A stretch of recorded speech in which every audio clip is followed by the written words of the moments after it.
อ้อมแด่พระรัตนตรัย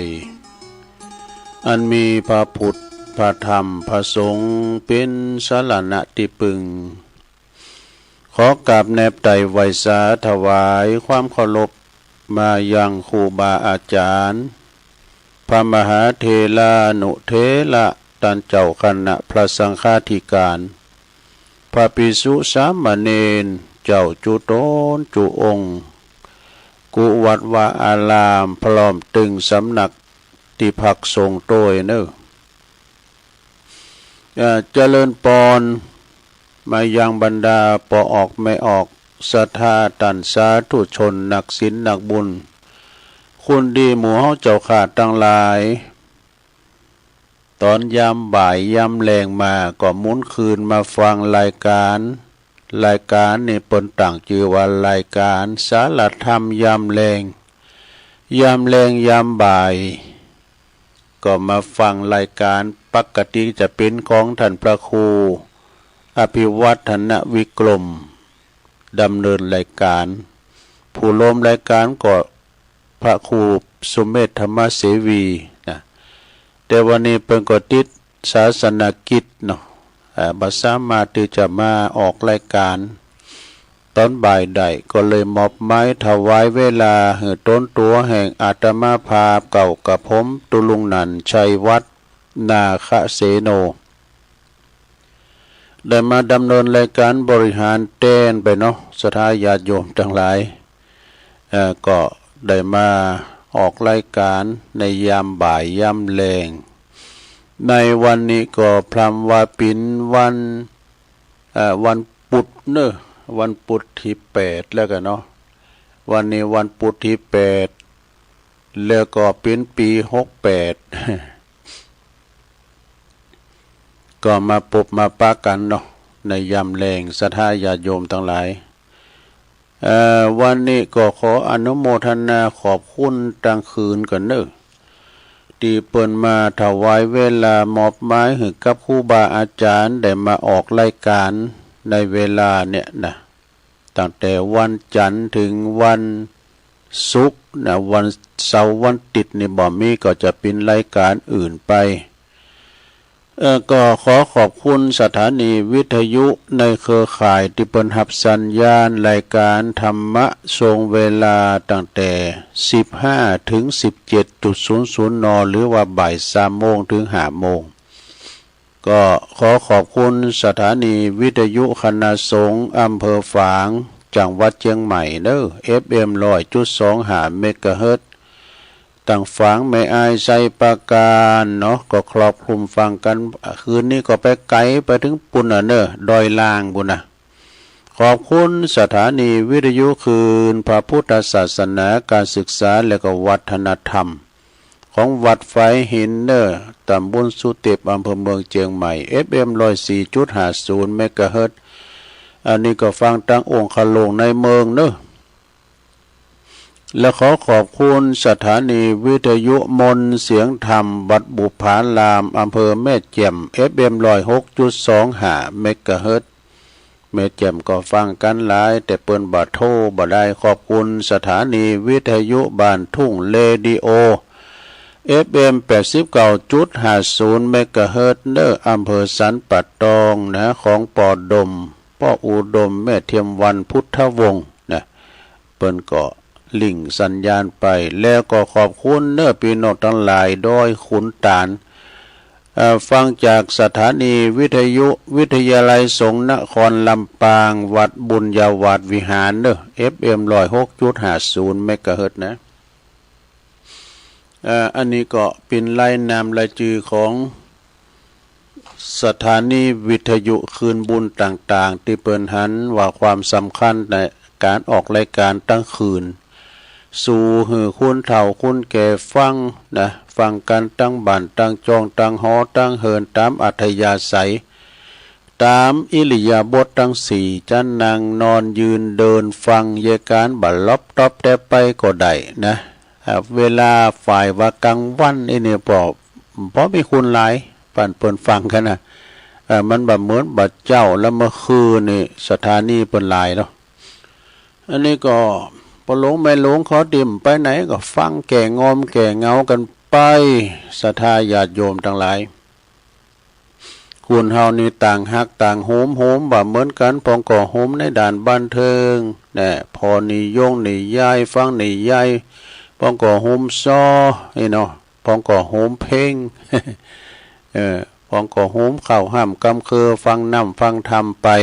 นะศรัทธาญาติโยมนำธรรมคำสอนขององค์บวรสัมมาสัมพุทธเจ้าครูบาอาจารย์เปิ้นมาออกรายการก็คุ้นคว้าเอานำธรรมคำสอนมาเล่าสู่จู้กันฟังเนาะบางทีก็ปิ้นมรดกธรรมปิ้นติดนำสาถโวดูลาสัพปุริสะทั้งหลายอีกกันเนี่ย พองก็ปิ้นธรรมบรรยายณโอกาสบัดนี้ต้นโตแห่งอาตมาภาพจักได้แสดงพระธรรมบัติสนาอีเนาะบางพองเปิงก็ปาตกถากันไปแล้วแต่ความถนัดแล้วแต่ความที่ว่าเปิ้นของเลยนะพอหลงไม่หลงเขาอยู่ตั้งบ้านก็ฟังไป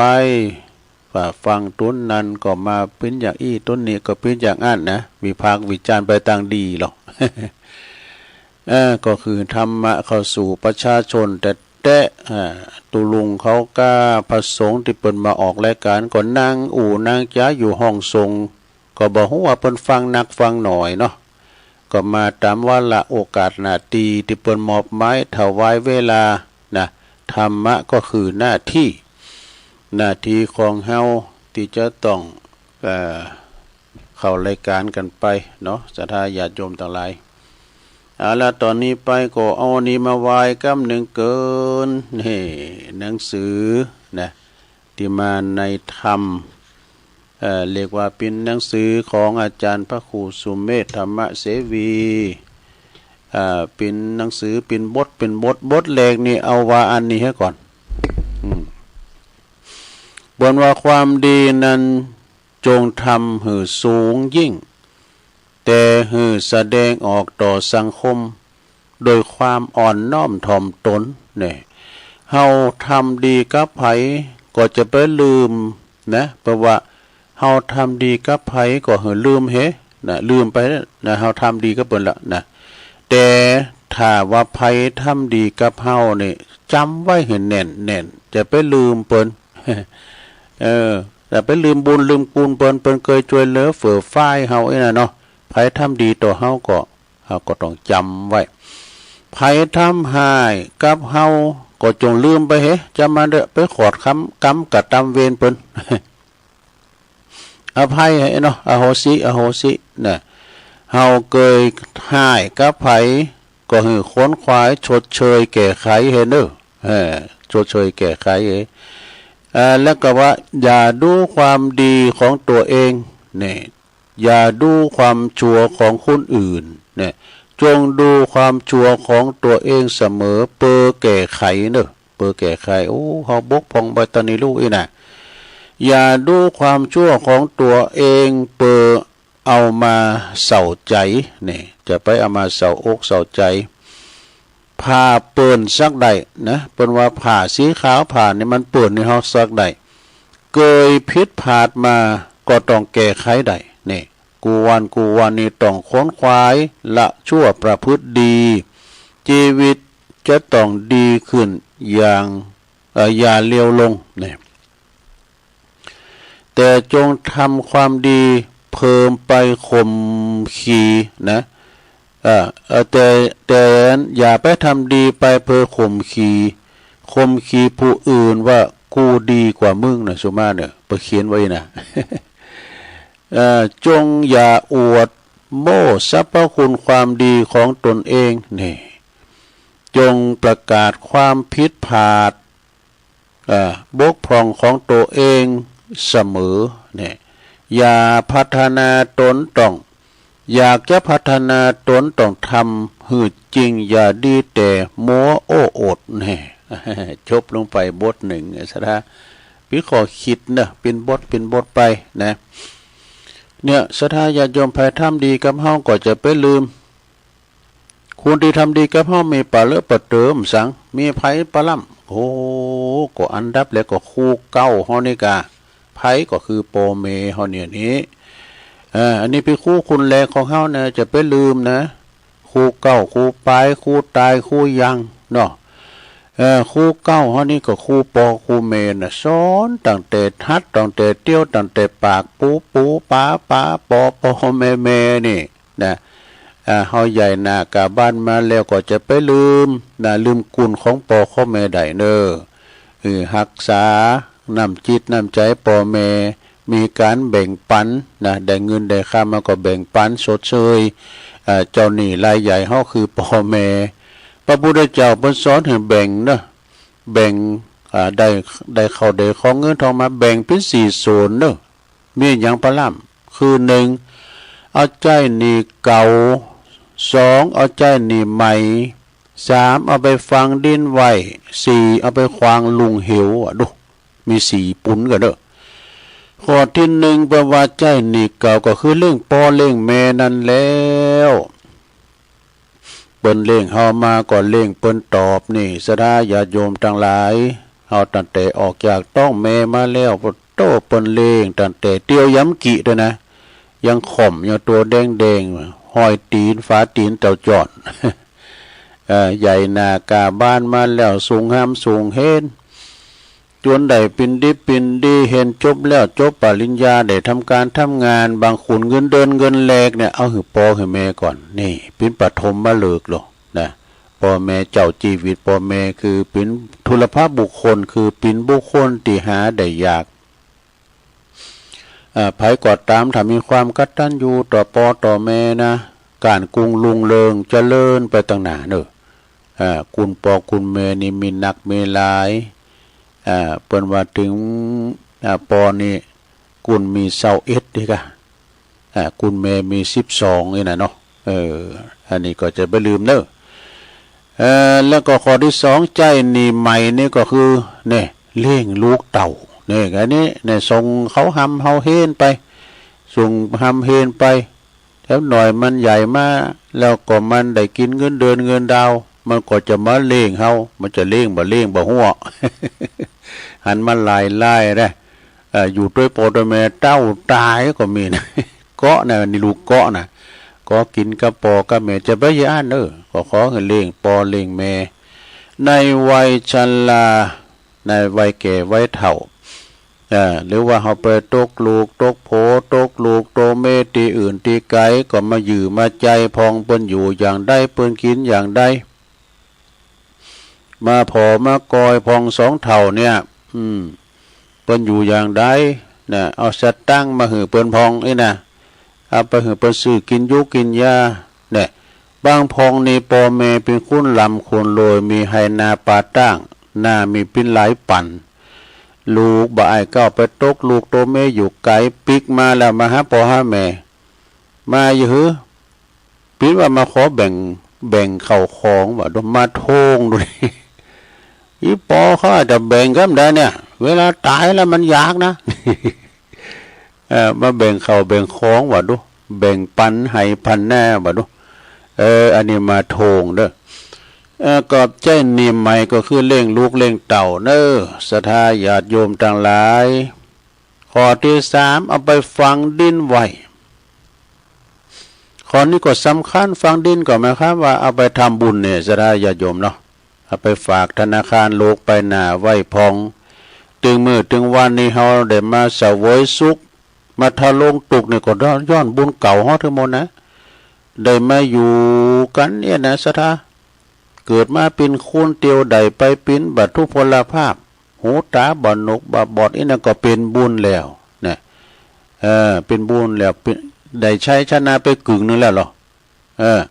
แล้วก็เกิดมาแล้วก็มีเข้าของเงินทองสมบัติพระสถานอันนี้ก็เป็นบุญเก่าเฮาแท้เหมาะนี่นะเฮาเคยกินเคยทานมาแล้วจานแล้วปังหลังเนี่ยเนาะศรัทธาเนาะ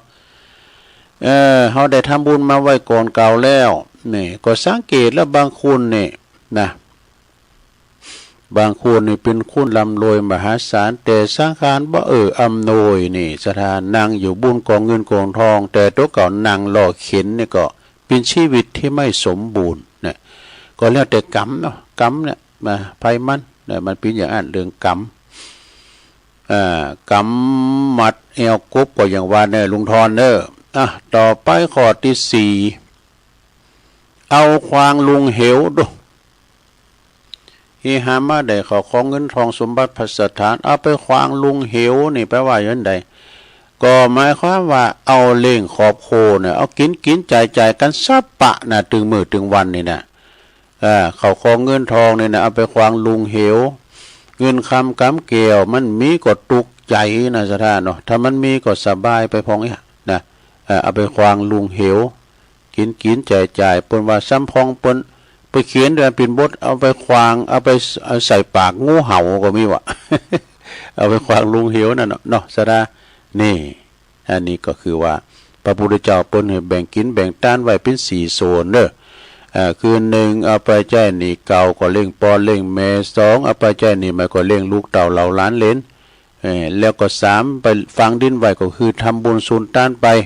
4สุดท้ายเอาไปควางลุงเหวก็เอาไปเลี้ยงขอบโคใจมือซื้อกินกันถึงวันเนี่ยเด้อลงเด้อเอาแถมบทหนึ่งสถาแถมบทหนึ่งเปิ้นก็ว่าเมื่อเฮามีความประมาทตั้งขึ้นที่ใจนะเมื่อความประมาทตั้งขึ้นในจิตใจก็ประดุจห่างไกลเป็นร้อยโยชน์เด้อห่างไกลเป็นร้อยโยชน์ธรรมะนั้นเมื่อว่าโขนขวายก็ประสบพบเจอนะเมื่อเชือนแชเนี่ยเพราะว่าเมื่อเชือนแชประมาทก็เหมือนเหินห่างจนยาวไกลนี่ธรรมะก็จะเหินห่างจากเฮาไปธรรมะเกิดได้ทุกขณะจิตเนอะธรรมะเกิดขึ้นได้ทุกขณะจิตกิเลสก็เกิดได้ทุกขณะจิตเหมือนกันนะกิเลสนี่นะบ้าเลิกโอกาสกาลสถานตี จงเจริญสติทุกมือนะแล้วก็อย่าประมาทในธรรมอย่าประมาทในธรรมมีสติเมื่อใดมีสติเมื่อใดธรรมะก็จะตั้งขึ้นได้เมื่อนั้นนี่ประมาทเมื่อใดก็พังได้เมื่อนั้นเหมือนกันนี่มันนี่ดูสถานเนาะแล้วก็ธรรมะยอมเกินนุนธรรมะด้วยกันกิเลสก็ยอมเสริมกิเลสด้วยกันเนี่ยอย่าดูหมิ่นในของเหล็กอาจจะจักจูงเอาของใหญ่มาได้แต่กันเนาะแล้วก็อย่าประมาทในบุญเล็กๆน้อยๆเลยจะก็ละเลยไปนะอย่าประมาทในบาปเล็กน้อยแล้วก็ฝืนกระทำนี่แล้วก็อย่าปล่อยให้ความประมาทนั้นตั้งขึ้นตีจิตตีใจเฮานี่จบลงไปซะนะอันนี้หมดความประมาทสติคือความตั้งมั่นนะเฮามีสติแล้วก็ทุกสิ่งทุกอย่างก็จะได้บ่ได้ประมาทในขณะที่เฮาขับรถก็ดีกันเฮาต่างอยู่ในความไม่ประมาทก็หมายความว่ามีสติอยู่ในตนตัวตลอดเวลานะประมาทพลาดพลั้งเมื่อไรนะอุบัติเหตุย่อมจะเกิดขึ้นนะต่อไปทำบทหนึ่งซะนะเดี๋ยวจะเล่านิทานจ้ะเพราะว่าพื้นฐานของนิพพานก็คือบุญกุศลนี่ศรัทธาญาติโยมเนี่ยอย่างตุลุงเคยว่า ต่างในโลกมนุษย์มี3สิ่งโดยกัน3แห่งนะที่เป็นสรุปธรรมสรุปศีลนะสีเลนะสุขติงยันตินะอาจจะไปที่ไหนก็พอที่เป็นสรุปธรรมสรุปศีลนะอาจจะไปเมืองสวรรค์ก็เริ่มตั้งแต่เมืองมนุษย์นี่แหละนะอาจจะไปเมืองนิพพานก็เริ่มตั้งแต่เมืองมนุษย์นี่แล้วจะลงสุดเราจะไปหมอนาหก ก็เริ่มตั้งแต่เมืองมนุษย์เราเนี่ยนะสดาญาโยมเนาะ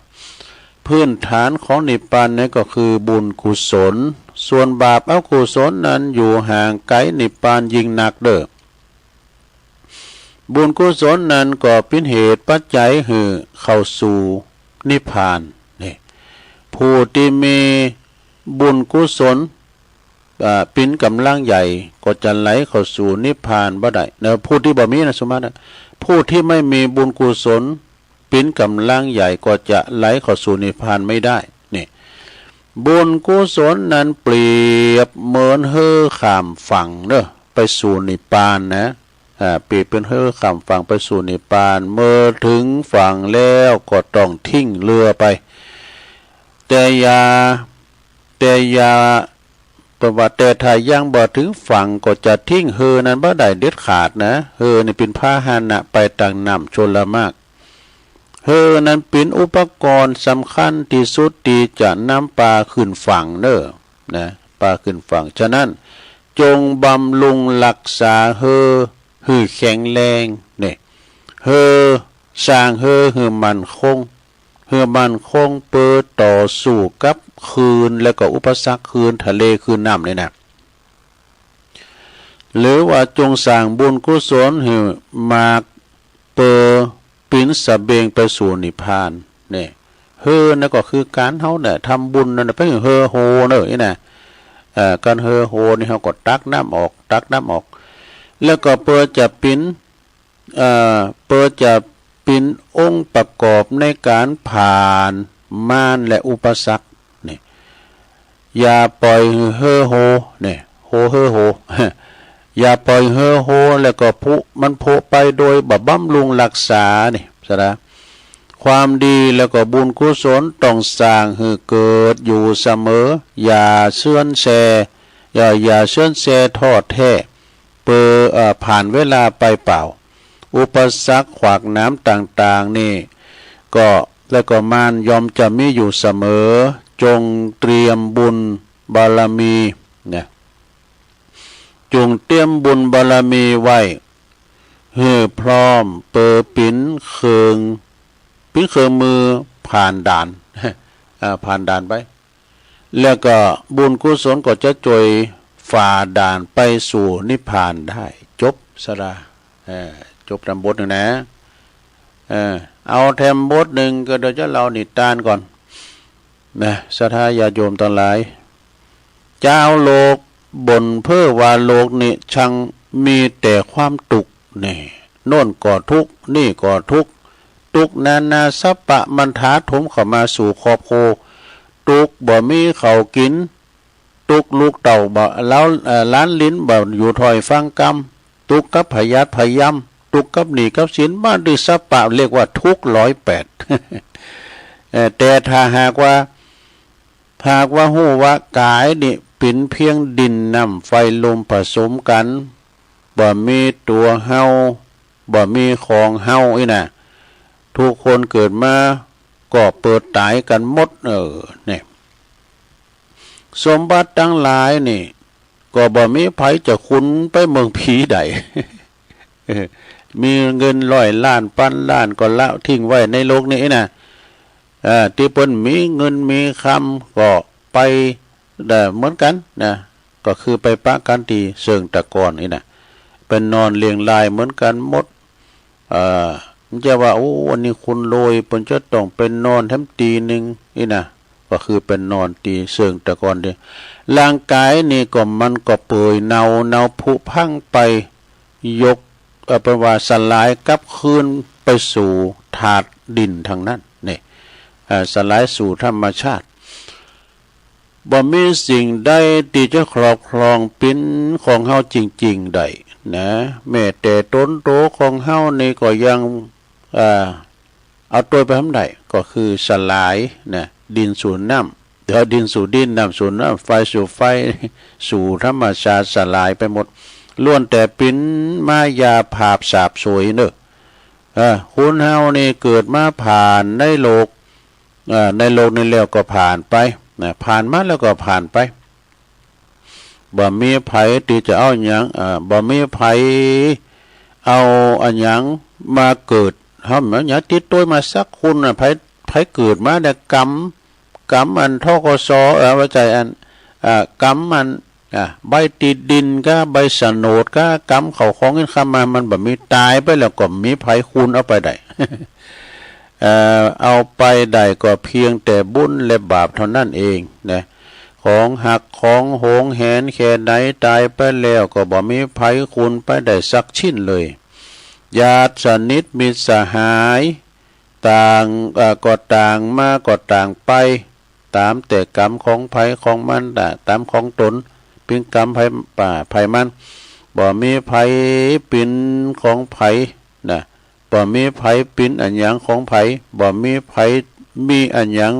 เป็นของแท้จริงโลกนี้ล้วนเกิดขึ้นตั้งอยู่แล้วก็ดับไปทั้งสิ้นแล้วเฮาจะห่วงอะไรทุกลำเคียนใจไปทำไมเล่าจบสดา หนังสือเนี่ยก็ขอทาเด้อเนาะหนังสือเพิ่มปงเนาะสดาเนาะปงอนิจจังว่าคุณเฮาเนี่ยเกิดมาก็มาแต่โตเป่าบ่ได้เอาหยังไปซักอย่างนะเขาของเงินทองสมบัติประสาทานก็เอาไปมันได้นะเรานิทานทำเรื่องหนึ่งในปิ้นโตจ่วยนะสดาเด้อลองฟังนิทานเพราะปิ้นจะได้ ลองฟังก่อนเด้อยังเมจายคนหนึ่งเป็นคนตุกไล่เข็นใจหลงเป็นคนตุกกัดได้ยากจนนะก็มีปีมีน้องเก่าแต่ว่าเปิ้นบ่ใครสู้หันว่าเปิ้นเป็นคนที่น่ารังเกียจไปหาคนต่างหลายเปิ้นก็จังว่านะไปขอต้านที่ไหนไผก็บ่หือไผก็บ่หือเพราะว่าเขานี่เพราะเขารังเกียจเพราะเป็นคนอยากไล่เข็นใจนะปัจจัยหนุ่มคนนี้นะไผก็บ่หักว่ะไผหันไผก็รังเกียจคือเปิ้นจังใจอยากไล่เข็นใจผู้เข็นใจผู้นี้อยู่มาอยู่มาบ่นานเนาะก็ว่าเปิ้นก็คิดในใจว่าเฮานี่อยู่กับสังคมเป็นคุณนี่สังคมเจ้าบ้านนี่มันได้เปิ้นจังกูเปิ้นบ่หักนะไปทันใดเปิ้นก็บิดหน้าเบิ่นหน้านี้ก่อนนี้เขาไปสู่ป่าเนี่ยเขาไปสู่ป่าไม้สีเหล้าเกากำเนี่ยป่าไม้หลงกงไม้ใหญ่มีเสือมีเจ๊กมีหมอกลางนางนี่นะในป่านะแล้วเดินไปเขาเสาะหากินหาโหมันลูกใหม่กินไปกินนุ่มแมวพองกินกวินพองกินสมอกินหนะเพราะมันมีดูเนาะกินกล้วยป่าพองเนี่ยประทังชีวิตไปเป็นวันนะเดินไปตามป่าก็ไปเจอพญาโง่นะสดาโง่เนี่ยมันเป็นพญาดูเป็นโหหนาโง่ต่างหลายมีบริวารถึงหมด1,000 โตดูพญาโง่ป่านี่นะใจผู้เขียนใจนั้นก็ในเมื่อว่าคบคุณเมื่อใดเขาจะขอคบสัตว์เว้ยเป็นสหายว่ะก็ไปติดตามพญาโง่ตัวนั้นไปอยู่บ้านนั้นเท่าใดก็เอาพญาโง่นั้นปิ้นมิดนี่พญาโง่ปิ้นมิดปิ้นสหายฮักกันแป้งกันนึกนะพญาโง่ตัวนั้นก็มีความยินดีที่ได้สหายเป็นคุณเป็นมนุษย์นี่นะก็เอาปิ้นสหายปิ้นมิดเกี่ยวสหายคำหักกันแป้งกันตลอดไปกินนอนโดยกันไปนะบริวารก็หักอันกับใจไล่เข็นใจคนนี้นะอยู่ไปอยู่มาหมดนานต่อใดนะพญาโง่นั้นเพิ่นก็มากืดในอกในใจมากืดในอกในใจว่าโง่เนี่ยอยู่ป่านะเป็นสัตว์ตาลิสารแล้วก็เที่ยวไปในตามป่านอนในกลางป่าตามแผ่นดินตามป่าดงพงไพ่นะพญาโง่นั้นก็มาเกิดขึ้นมาในใจว่าถ้าว่าเป็นคุณนี่นะคือปอใจที่เป็นสหายเนี่ยตัวเก่าในเป็นมนุษย์นี่ก็เป็นจาดคุณนี่ยอมจะได้อยู่เฮิรนอยู่บุญภาษาดูเนี่ยเกิดไปเป็นภาษาแล้วเป็นมนุษย์ได้ต้องอยู่เป็นเฮิรนอยู่เป็นภาษาดูนะพญาโง่ก็กับโภกบริวารถึง1,000 โตนั่นนะเอาบ่าหมู่เฮาช่วยกันบ่าว่ามันใจกล้าโง่มันใจนะเอาหมู่เฮาทั้งหลายเฮาควรที่จะสร้างภาษาถือสหายใหม่เฮาสหายคุณสหายมนุษย์เฮานี่อยู่ดีๆเนี่ยได้อยู่พญาโง่กับโง่ถึง1,000 โตนั่นก็มาเกิดกันเนี่ยพร้อมอกพร้อมใจถึงบริวารห้อมล้อมโมดนะบ่ฮู้จะทำอย่างใดก็ปากันถอดเอาเขาของตัวเก่านะถอดเอาของพอกโง่แม่โง่ปู่เบอะโง่เขาว่องนี่นะถอดทีละโตมากองกันขึ้นจนกระทั่งว่าหันว่าสูงจนว่าหันหลังว่ะดู โอ้เขาโง่ในกองกันขืนปิ้นพระศาสตร์แล้วก็ปากันนอนล้อมรอบกองกองเขาน่ะกองเขาโง่ที่นั่นอยู่ไปอยู่มาบ่านานเหล่าโง่ต่างหลายก็ขึ้นแข็งกระด่างนานแข็งกระด่างตายกันไปหมดว่ะ ทีนี้ก็บนบันลังก์แตนศิลาอาจของพระอินทร์เนาะถึงวันอ่อนนุ่มนี่โอ้วันนี้ยังแข็งกระด่างมาฮะเกิดเพศภัยยังจ้าเนี่ยลองส่องพอมนุษย์สโลมคนก็เลยดูส่องทิพย์พระเนตรดูเหตุภัยก็แจ้งใจในใจว่าเป็นว่าพญาโง่ต่างหลายนี่เปิ้นจะแปลงภาษาหันว่าเมืองมนุษย์นี่นะเปิ้นจะแปลงภาษาก็หันว่าป่าหันว่าโง่ป่าเขาเอาเขามากองไว้ที่นั้นพระอินทร์ก็เลยใจวิษณุกรรมเทวบุตรน่ะท่านวิษณุกรรมเทวบุตรเจ้าจุงลงไปในละมิดเขาโง่ป่านั้นปิ้นพระศาสตร์ขึ้นมาทันทีน่ะใจส่วนว่าวิษณุกรรมเทวบุตรก็เหาะลูกมากับแฟบเดียวนั่นน่ะลัดมือเดียวก็ถึงตีแล้วก็มาในละมิดภาษาเขาโง่ใจผู้ทุกข์ไล่เข็นใจนั้นก็ได้เสวยสุขอยู่ณวิมานพระศาสตร์กับพญาโง่เป็นสหายกันนี่อยู่มาบ้านเมืองบ้านนานเนาะก็อยู่มาเมืองนานแล้วอย่างได้ต่อก็อยากสหายสหายโง่เดี๋ยวนี้ข้าพเจ้าเนี่ยจากบ้านจากจ้องมาแต่หึงมาเมืองนานแล้วใครปิกบ้านเก่าเมืองหลังนะไปแอวบ้านเก่าเมืองหลังเพราะว่าเขาอยู่อย่างได้กินอย่างได้การนี่นะปีน้องทั้งหลายเนี่ยอย่าเมื่อมาอยู่ป่าอยู่ก็เพราะว่าเขาพักใสไรส่งเขายอมรับปีน้องนี่นะก่อนลาพญาโง่ผู้ปิ้นสหายค่ำพญาโง่แล้วก็ตึงบริวารแล้วก็อยากจะกลับไปบ้านไปเมืองของเขาเลยอย่างนี้พญาโง่ก็ป้าก็กล่าวว่าแล้วเฮาก็จะป้าเอาพวกบริวารเนี่ยไปส่งเปิ้นเนี่ยเพราะว่าพญาโง่เอาบริวารตึงปันโตเนี่ยไปส่งมิตรแก้วสหายค่ำที่ปิ้นนั้นปิ้นมนุษย์นะว่าแล้วก็ปาใจตุกไหลเข็นใจแล้วก็อธิษฐานเอาพระศาสตร์ว่าถ้าเฮาจักได้ปิ้นพญาเจ้าเมืองนี่นะอันนี้ใจละอยากไล่เข็นใจนะเปิ้นอธิษฐานนะถ้าหากว่าข้าพเจ้านี่จะได้ครองบ้านครองเมืองจะได้ปิ้นพญาเจ้าเมืองจริงๆแล้วก็ขอพระศาสตร์หลังนี้นะลอยไปจนถึงเมืองปุ่นณบัดนี้นะตีนั้นพระศาสตร์นั้นก็ลอยมาจากจริงวะลอยมาจากอากาศจริงๆพญาโง่ก็ปากันเอาโภกบริวารต่างปันโตน่ะไปส่งเปินทุกโตไปส่งกันหมดก็ไปตั้งอยู่ความคิดความงามเนาะเวลานั้นก็พญาเจ้าเมืองพญาเจ้าเมืองที่ในเมืองนั้นเพียงว่าเปิ้นเสด็จที่วงโคตคือเปิ้นตายไป แล้วก็ทิ้งลูกสาวไว้คนหนึ่งวะนะเสนาอามาตย์ประชาราษฎร์ต่างหลายก็มาปรึกษาหารือกันว่าจะหันไผสมควรแต่ปิ้นพญาเจ้าเมืองก็เลยหันว่ามาแล้วพญาเจ้าเมืองเขาลอยมาปุ่นมงลอยมาปุ่นโยงแล้วเนี่ยก็เลยจัดการราชาพิเศษลูกสาวพญาเจ้าเมืองคือกับปิ้นราชเทวีเนี่ยใจผู้ทุกข์ไล่เข็นใจนั้นแล้วก็ยกใจผู้นั้นมาปิ้นพญาเจ้าเมืองวันนั้นเลยนะเนี่ยโรงมันเฮงนะได้ปิ้นอยากไล่เข็นใจไปได้เปิ้นบืนป่ากับไปเสาขอกินไปก็หือเจ้าหมูเจ้าฟูงก็บิดหน้านี้หมดดูหมูปีหมูน้องก่อนบ่ยอมรับเอาไปเอามาเปิ้นได้ปิ้นพญาเจ้าเมืองแล้วพญาโง่กับบริวารเมื่อโหว่าเปิ้นนั้นได้ปิ้นพญาเจ้าเมืองแล้วก็เลยกลับไปสู่ป่าหิมพานต์เนี่ยก็กลายเป็นโง่กลับไปอยู่ที่อย่างเก่าอย่างเดิมแล้วก็โง่บานโง่ก็อยู่กันอย่างตามภาษาพญาเจ้าเมืองก็อยู่ไปเยี่ยมไปใจหาพญาโง่เป็นประจำจนว่าสิ้นชีวิตลงไปจบสทายาโยม จบลงไปสัทธาญาติโยมต่างหลายเรื่องสัตตลิสานก็คือโง่เนาะแล้วก็กับคุณ เดี๋ยวก็เอานี้มาว่าทำกรรมหนึ่งศรัทธาญาติโยมทั้งหลายนิทานกล่อมเนาะจบลงไป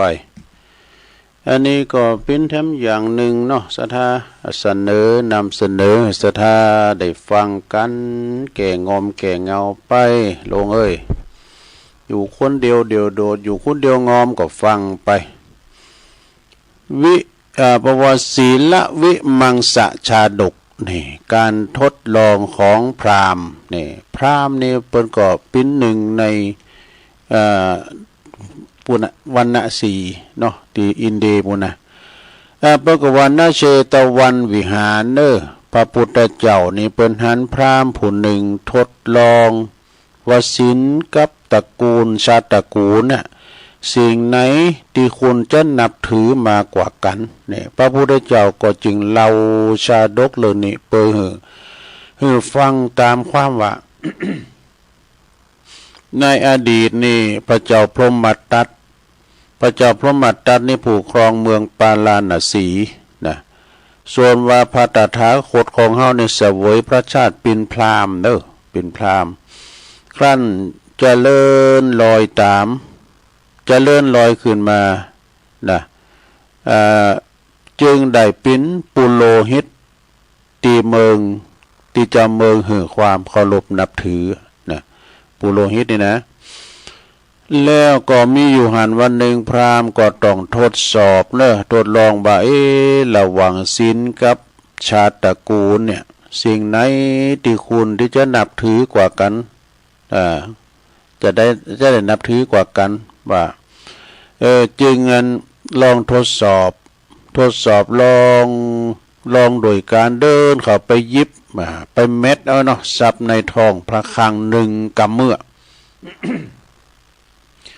ก็ไปกำมาหนึ่งกำมือนี่โอ้เหล็กนี่ก็บ่มีไผวามสังกำเหล็กนี่นะก็บ่มีไผวามหยังเพราะว่าเปิ้นปินปุโรหิตอาจารย์นะปิติปรึกษาของพญาจอมเมืองนี่กะแล้วก็หลายข้างเข้าไปวันไหนก็เอาไปวันไหนก็เอาไปเนี่ยมีทำเจ้าหนึ่งปุโรหิตก็ถูกยับได้กะจับได้ไปหือพระราชาลงโทษลงอาญาแล้ว พระราชาก็ลองไต่สวนพอปินว่าปุโรหิตอาจารย์นี่ทำผิดแต่ที่จริงพระเจ้าทดสอบนะ ระหว่างตีเปิ้นโดนแห่เนอะเปิ้นโดนกรอบเปิ้นก็โดนแห่ปัจจานวะปัจจานรอบบ้านรอบเมืองปุโรหิตก็หันงูเนาะเปิ้นว่าหันงูอสรพิษจับมาทดลองลิ้นอย่างสนุกสนานเปิ้นหันนั้นหันมองงูเปิ้นยับงูเห่างูที่เปิ้นมีปิดก็มาลิ้นวะโดยความสนุกสนานก็จริงกล่าวไปเตือนไปเนาะ เตือนมองงูไป ว่างูนั่นนะมันบ้าหนาไว้ใจเนื้องูเหี่ยวเขียวขอนี่นะมันบ้าหนาไว้ใจมันเป็นสัตว์เดรัจฉานมันจะทำให้เอานะมันจะทำให้เอาได้นะแต่ว่ามองงูนั้นก็ยังตอบว่าโอ้บักโกว่ะพองูนี่ลิ้นเป็นงูที่มีศีลว่ะนั่นงูตัวนี้นะมันจะเป็นงูธรรมดาเนอะมันมีศีลประจำตัวมันเยงไผว่ะทำให้ปุโรหิตนั้นหูซึกว่าโอ้ศีลนี่ศีลเนียนบ้านาเตียตีเป็นหนานับถือเนอะเริ่มใสกว่าวงตระกูลชาติตระกูลนี่ศีลนี่เป็นตีหนานับถือมากกว่าชาติตระกูลแม้แต่ตนจะมีชาติตระกูลดีแต่ก็ยังถูกลงโทษเพราะทำผิดเนี่ยพอทำผิดส่วนว่างูที่มีชาติตระกูลหยาบจ้าแต่หากว่าเป็นผู้ที่มีศีลก็ยังได้รับความสรรเสริญเนี่ยได้รับความคำสรรเสริญหลังจากนั้นพระราชานะหลังจากรับพระราชาพระราชอาญาเนาะคือได้ทำโทษแล้ว จึงออกบทแล้วนะปุโรหิตาจารย์เนี่ยก็เลยออกบทเป็นพระฤาษีรักษาศีลจนสิ้นอายุไขนี่ในกาลต่อมานะศรัทธาญาติโยมพระราชานั้นก็คือพระอานนท์เนี่ยส่วนว่าพระพราหมณ์ผู้ที่ทดลองทดสอบศีลทดลองศีลในคราวนั้นก็คือองค์พระตถาคตข้อคิดแล้วนี้เปิ้นก็บอกว่าผู้มีศีลยอมเป็นผู้ประเสริฐแท้นี่จบลงไปซะดา ผู้มีศีลยอมเป็นผู้ที่ประเสริฐเนาะศีลนี่เป็นอาภรณ์ที่ว่าหอมเด้อศรัทธาถ้าว่าเฮามีศีลประดับประดาในประจำจิตประจำใจเฮาศีลก็จะคุ้มครองเฮารักษาศีลจะคุ้มครองเฮานะแล้วก่อนนี้ทำบทหนึ่งนี่ศรัทธาบนว่าจะได้แล้วก็เดียวจะได้ประกาศงานให้หน่อยนะก็เดียวก่อนเพราะว่างานเปิดมีวันนี้ละเขาสารงานบุญเนี่ยพวกเจ้าวันเนอที่ลุงท่านได้ประกาศพวกเจ้าวันพัดเนาะวันพัดพวกกะวันพวกที่ลุงก็จะได้มาเข้ารายการพัดสุกเสาเนาะพัดสุกเสาประกาศข่าวสารงานบุญนี่ให้ก่อนเนอสถาเนอประกาศก่อนก็เดี๋ยวจะมาเล่านิทานในชั่วโมงที่2แล้วก็หลายอย่างอยู่วันนี้ละเนอสถาที่เป็นตกแต่งห่างดาตานเป็นวันที่8วันที่8นี่ก็หมายความว่าเปิ้นตกแต่งห่างดาตานในการทำบุญสตมวาน7วันของเมตตาบารมีธรรมหลวงปู่ครูบาตุนเนอะครูบาตุนในจือหลินเปิ้นนะลาจัดทินานามของเปิ้นกับพระครูวิธานวรการเปิ้นอยู่วัดเหล่าพระเจ้าตะเขียวนะบ้านเหล่าพระเจ้าตะเขียวนี่ก็อยู่ในเขตตำบลบ้านเรือนอำเภอป่าซางหลวงปู่ครูบาตุนนี่อายุเปิ้นได้87นะพรรษา53นี่นะเนาะก็ได้ละสังขารไปวันนี้เปิ้นตกแต่งห่างดาตานแล้ววันพุกนี่ก็เป็นวันที่เก่าเปิ้นจะทำบุญปิดศพเนอลูกศิษย์ลูกหาอันเทวสิกโยมเจ้าที่อยู่ตั้งไก่ตั้งใดก็ตามเนาะพี่น้องตั้งบ้านเราวัดบ้านเราพระเจ้าตะเขียวในตำบลเฮาไก่ก็ดีไปโลมทำบุญปิดศพในการละครั้งนี้โดยวันพุกเด้อนะวันพุกอันนี้ก็ข้อมูลโดยท่านอาจารย์ปณิธานนะเพิ่นฝากประกาศมาเด้อทำงานหนึ่งอันนี้ก็เป็นงานเขากำก่อนเนาะเขากำก็ที่วัดปากตั้งเจริญนะเพิ่นจะมีขึ้นในวันที่10 11 12 2คืน3วันเด้อศรัทธา2คืน3วันก็เพิ่นจะเข้ากำที่ป่าแหวป่าจ้านะเปิ้นส่งเฟซส่งไลน์มาให้ตุลุงพอโอ้พร้อมหมดแล้วนี่เปิ้นปูพรมปูอาสนะหยังเรียบร้อยแล้วเปิ้นจะมีขึ้นในวันที่10วันที่10มื้อแลงก็จุโคนะจุโคตานตูบตานปางกันเอียกเมื่อค่ำยามคืนนั้นเปิ้นก็จะมีฟังเทศน์ฟังธรรมเมื่อค่ำยามคืนก็ไปฟังน้ำฟังธรรมกันสุสานปัจจ้าเปิ้นก็มเจไกหลายวัดทำบ่ได้บ่ปิตินาโกเปิ้นแปลงปัจจ้าใหม่เด้อมื้อก็หลายปีอยู่เหมือนกันนะเปิ้นก็ตอนเจ้าเปิ้นก็จะมีการใส่เข้าบาตรเนาะตอนเจ้ามาเปิ้นก็จะมีการสวดโยโกห้องนะปลดปล่อยดวงวิญญาณนี่นะแผ่เมตตาสัมภสัตทั้งหลายที่เปิ้นนำมาเผาผีจีกระดูกกันที่หั่นนี่นะเนาะศรัทธาอย่างปลาแหวเก่าปลาแหวโลงก่อนนี่เนาะโธ่เก้าไม่ใหญ่เก้าไม่โลงไปเข้ากำกันก่อนเนี่ยไปเข้ากำกันก่อนนี่เปิ้นคุณเฒ่านั่นก็ยกปากอันผู้นี้ หมู่ตู้คอนอเนี่ยก่อนบนฟังนำบ่ได้ก็เยี่ยมดักไว้หั่นว่านะ ก่อนนี้ไปเข้ากำนี่แป้งเปิ้นแป้งตูบเฟิงโน่นซะนะเปิ้นแป้งตูบเฟิงเป็นตูบแล้วก็ห่างแค่นี้เขาก็เยอันนี่เอาติดกันให้หน่อยจังคั่นกะเขาก็เป็นตูใหม่นี่ เขากำไปเฮวนะผมจะจางไงตามเต้นวันนี้คืนหงละนกเก่าก็มาห้องอยู่ตู้โหนว้าก็ว่าว่าโอ้สมัยแต่ก่อนเพิ่นฟังกันเนาะสถาแล้วเดี๋ยวเอาไปเอามาเดี๋ยวไปก็เผากันเนี่ยเนาะสถามันก็เป็นธรรมดาเนาะการไปสู่สุสานป่าจ้าเนี่ยเปิ้นว่าไปปรุงไปวางคูณเฮาจันลำรวยเงินทองปานไหนก็ตามเมื่อถึงข้าวก็มาตึกติเนียเนอตึกก็ไม่หลงติเนียนะลำรวยปานใดก็ตามจะว่าจะยิ่งใหญ่ยิ่งใหญ่ขนาดไหนก็ตามมียศมีอำนาจวาสนาอย่างได้ก็ตามก็เล็กกว่าโลงมีกรพจน์หนึ่งประวัติก็อันสมบัติอันลืมไปละฉะนั้นก็ประกาศไว้เลยเนาะในเมตตาธรรมอาจารย์พระครูอภิวัฒนวิกรมรองเจ้าคณะอำเภอป่าซางเจ้าอาวาสวัดปากตางเจริญพร้อมโดยคณะศรัทธาบ้านปากตางเจริญแล้วก็รวมถึงมนทาทิพย์ด้วยเด้อพี่น้องเราเป่าก็ใจบริการรวมกันนะเปิ้นระหว่างเนาะระหว่างหันเปิ้นก็มาหันนะไก่หันเปิ้นก็มาหันนะ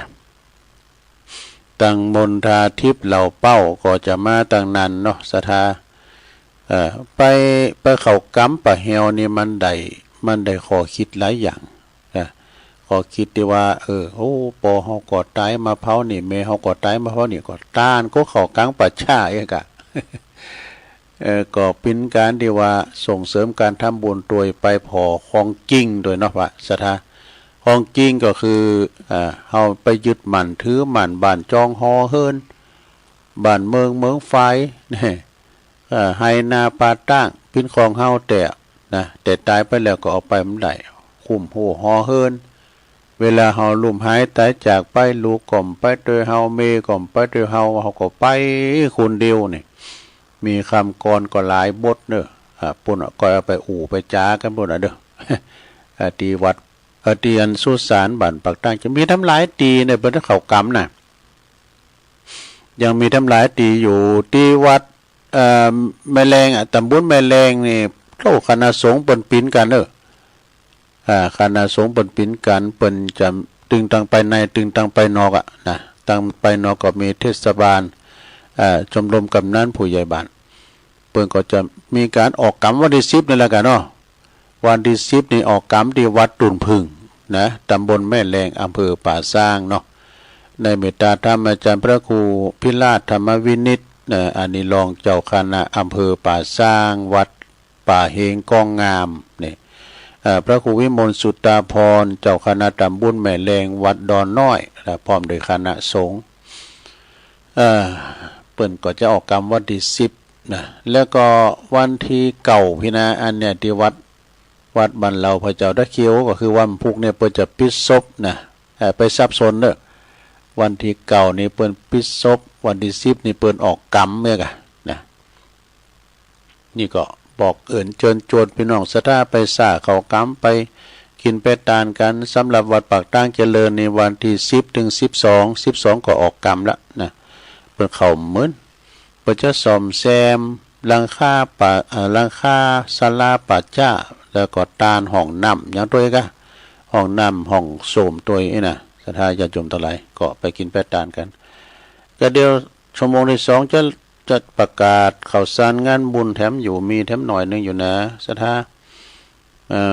มีแถมอยู่ก็เดี๋ยวตอนนี้ตุลุงจะพักเบรกสักค่ำกันเด้อศรัทธาเนาะก็เดี๋ยวจะมาสอนนิทานมาเล่าแถมมาเตนบ่เด้อนี่นะเตนท่านพระครูเปิ้นก็แป้งตู่แป้งปางก็อยู่ปุ่นพักกันเดี๋ยวยกใหญ่ไข่ตีกันเด้อออกกำลังยกใหญ่ไข่ตีอยู่สินอยู่สายก่อน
ญาติโยมทั้งหลายตัวลุงก็พักเบรกเนาะพักเบรกแล้วก็จิบน้ำจิบน้องอย่างย่ายค่ายตีเพื่อว่าอยู่จีนอยู่สายเนาะทำกิจธุระโซนโตแล้วก็มานั่งอู่กันต่อในชั่วโมงที่สองนะขณะนี้ท่านทั้งหลายก็กำลังฟังรายการสารธรรมยามบ่ายยามแลงเนาะซึ่งตามปกติก็จะเป็นรายการของอาจารย์พระครูอภิวัฒนวิกรมเปิ้นจะมาดำเนินรายการแต่เนื่องจากว่าเปิ้นไก่งานเปิ้นเนาะวันพุกวันฮือนี่เปิ้นจะเข้ากรรมโสสานกรรมที่ปะเหี่ยวปะจ้าเปิ้นละก็เปิ้นก่อนนำศรัทธาแป้งตู่แป้งปางกันนะเดี๋ยวเนี่ยนะศรัทธาญาติโยมทั้งหลายเปิ้นก็เก่งอกเก่งใจครูบาอาจารย์เข้าบ่มื้อ2คืน3วันบ่ได้นะจัดต้านห้องน้ำแล้วก็จะปูกับเบิ่งก้าแป้งกับเบิ่งตังบุญมันโหยนะตุงก็เคยไปนะเคยไปป่าจ้านะมันป่าจ้าใหม่อยู่ใหม่ก็สัก10 ปีปลายเนี่ยค่ะเนาะสัก10 ปีปลายเนี่ยจากนั้นก็ตุลุงก็ดำเนินรายการเต้นไปก่อนนะ ก็มีแถมหลายตีก็เดี๋ยวก็ฟังกันต่อเนาะการประกาศข่าวสารงานบุญเฉพาะเดินมกรานี่นะ แล้วผู้ก็ประกาศโลมผู้ก็ประกาศตอนเจ้าโลมเอาอันนี้มาว่าให้ก่อนศรัทธาญาติโยมทั้งหลายเนาะฟังไปเรื่องปลากะปิละเคยเล่านะศรัทธาเอามาปัดฝุ่นเราทำกรรมปลากะปิละ ปลาเนี่ยนะเป็นปลาทองนะปลาทองในปากมันเหม็นว่ามันจะฮื้อลองฟังบ่เนื้ออดีตชาติเป็นอย่างนะดำเนินตามกัมปีพระธรรมบทว่าในพระศาสนาของพระพุทธเจ้าทรงพระนามว่ากัสสปะได้มี2 ปีน้องเด้อ2 ปีน้องออกบ้านภาษาออกโบสถ์อยู่ในสำนักพระสาวกทั้งหลายนี่เมื่อว่าพระเจ้ากัสสปะสัมมาสัมพุทธเจ้าเป็นปรินิพพานไปแล้วนะพระภิกษุทั้งสองน่ะเนาะตึงเงินตุปีตัวนอกบนเป็นโบสถ์ทั้งสองเนาะพระภิกษุทั้งสองนั้นเป็นมีมารดามีชื่อว่าสาธนีเมสาธนีนี่เป็นเมแล้วก็มีเมมีหน้าสาวมีหน้าสาวก็ชื่อว่าตาปณีนี่หน้ากับเมนี่ก็ทั้งสองนี่ก็ได้ออกบทไว้ว่าเป็นพระภิกษุณีเป็นพระภิกษุณีในสำนักภิกษุณีเหมือนกันนี่เมื่อบวชแล้วเนอะสะทะเมื่อว่าบวชแล้วทั้งพระปีพระน้องก็คือตูปีตูน้องถึง2 ตนนั่นน่ะก็เข้ากราบพระอาจารย์เจ้าอาวาสเด้อถามถึงธุระในพระพุทธศาสนาพระอาจารย์เจ้าอาวาสก็เตศบอกว่ามันมี2 อย่างเด้อ2 อย่าง2มีอยู่2ก็คือ1คันธทุระ2วิปัสสนาธุระเด้อนะลูกศิษย์ทั้ง2เอ้ยนะหนึ่งเนี่ยข้อ1เนี่ยคันธทุระก็บวชแล้วก็ปฏิบัตินะบวชแล้วปฏิบัติแล้วก็เราเล่นในพระสูตรพระวินัยพระปรมัตถ์ที่เรียกว่าพระไตรปิฎกนะเมื่อว่าหูชัดแล้วก็สอนผู้คนอื่นให้หูตามให้ปฏิบัติตามโดยอันนี้ก่อนนำมาซึ่งความเจริญเนอะนี่อันนี้ข้อแรกนะข้อที่2นี่วิปัสสนาธุระ วิปัสสนาธุระนี่ก็คือหมายความว่าบวชแล้วก็อยู่ในแต่ตีสงบตามลำพังเนอะตามแพะตามป่าตามปีกวิเวกนะอยู่ที่ตามสงบตามลำพังทำสมาธิภาวนาสมถะแล้วก็วิปัสสนากรรมฐานหาทางดับกิเลสดับตัณหาโดยดำเนินตามมรรคอันมีองค์8นั้นนะทางซ้ายนี่ก็นำความเจริญให้แก่ตนแล้วก็แก่พระศาสนาด้วยนะมรรคองค์8นี่นะ พระโสธนะอันนี้เป็นตุปีเปนเนอะพระโสธนะนี่นะได้ฟังแล้วก็ยินดีฝ่ายวิปัสสนาธุระเนอะจึงกราบลาครูบาอาจารย์เข้าไปสู่ป่าบุญไปบำเพ็ญเพียรอยู่ในป่าถึง5 วาษากันนะเนาะตุปีเปิ้นไปปั่มเป้งปรมิตรธรรมอยู่ในแพะในป่าปีกวิเวกปินเวลาอยู่5 วาษาก็ได้สำเร็จเป็นพระอรหันตานี่ฝ่ายพระกัปปิละอันนี้ตูน้องบ่นะฝ่ายพระกัปปิละนี่เป็นน้องผู้น้องนั้นก็ได้แต่โบสถ์ได้แต่คือตัวน้องนี่ก็แต่ตั้งแต่วันโบสถ์นะก็ศึกษาเล่าเรียนพระปริยัติธรรมนะก็คือเฮนพระสูตรพระวินัยพระปรมัตถ์พระคัมภีร์พระอภิธรรมคัมภีร์ต่างๆจุนว่าเป็นผู้ที่แตกฉานเด้อแตกฉานในธรรมในอัตถกถาธรรมติสั่งสอนลูกศิษย์ลูกหาพระภิกษุสามเณรอุบาสกพระภิกษุณีอุบาสกอุบาสิกาสั่งสอนเปิ้นใจหูความโมนะปิติเสดหน้าชูตาเป็นบุคคลที่ผู้ที่ยินผู้ที่ได้ยินเปิ้นไปเตที่ไหนก็มีผู้ได้ยินนี่ก็ไปแสดงธรรมก้ายนะแล้วก็เป็นผู้หู้ด้วยเป็นผู้หู้จุดว่าแตกฉานในด้านวิชาการต่างๆบ่ว่าจะเป็นพระสูตรพระวินัยพระอภิธรรมอย่างต่างๆเปิ้นแตกฉานเนี่ยและได้ฟังมานักแล้วก็โอ้ปาโกฏว่าลาภสักกะละกะอดิเรกลาภนี่ลาภสักกะละเปิ้นก็มากินมาทานมาเอามาทานอยู่ใจนะก็เกิดนะก็เกิดขึ้นถ้าจะเปรียบก็บ่ผิด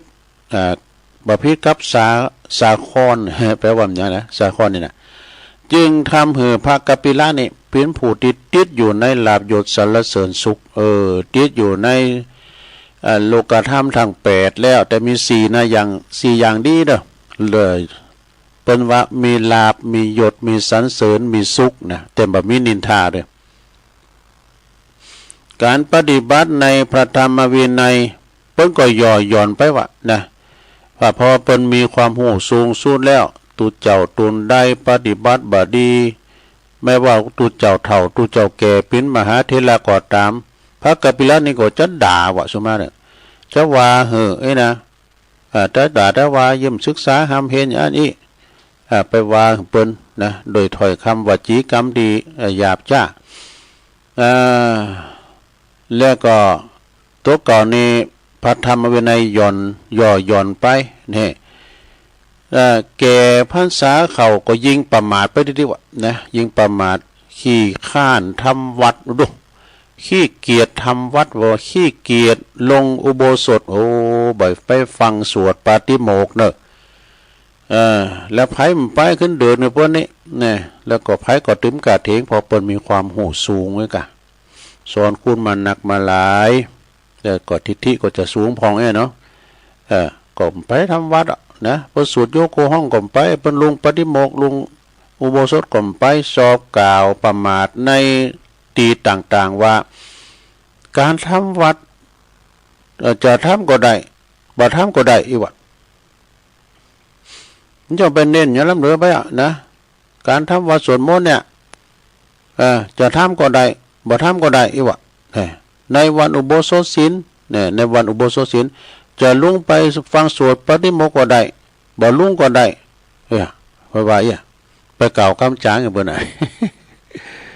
บ่สวดก็ได้สวดก็ได้นะแม่พระคณาจารย์คือพระเถระผู้ใหญ่มาตักเตือนเท่าใดก็บ่ฟังเพิ่นว่าแล้วซ้ำกับด่าเพิ่นเป็นกรรมหยาบจ้าก็บ่ได้กระทำตามฝ่ายพระอรหันต์นะโสธนะอานิปินปีอ้ายใต้โหเพิ่นน่ะเพิ่นปิกวิเวกโดเพิ่น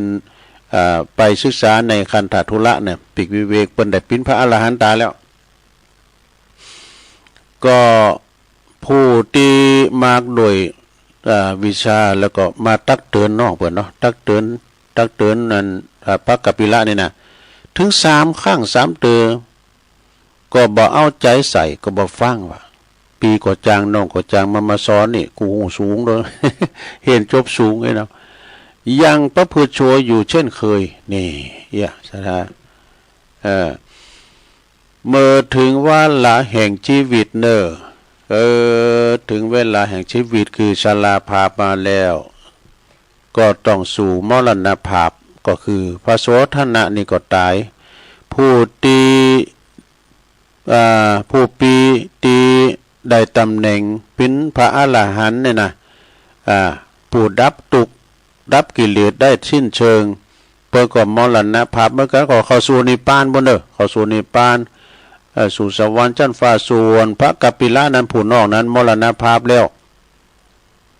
ก็ได้ไปเสวยอเวจีนรกว่ะท่านอเวจีนรกมารดาคือโยมแม่เปิ้นแล้วก็น้องสาวเปิ้นโบสถ์แล้วก็บ่ปฏิบัติเหมือนกันบ่ปฏิบัติแล้วก็ด่าญาติโยมด่าญาติโยมเตะสังฆทานพร้อมหูฟ้ามาแล้วก็สหธรรมิกทั้งหลายเนี่ยไปด่าเพิ่นว่านะโดยกันด่าด้วยกันเมื่อตายไปแล้วก็ไปสู่อเวจีนรกว่ะดูในศาสนาของพระพุทธเจ้าทรงพระนามว่ากัสสปะนั้นก็มีเจ้าบ้านหลายละเจ้าบ้านเมื่อมีเจ้าบ้านนะบ้านหนึ่งมีเจ้าบ้านหนึ่งนะมีหมู่บ้านหนึ่งนะตั้งตนเป็นโจรว่าหั่นดูเป็นโจรกันถึงบ้านก็จึงจำนวนถึง500คูณกันว่าดูอันนี้ตั้งโตเป็นโจรเด้อไปก็ปากันไป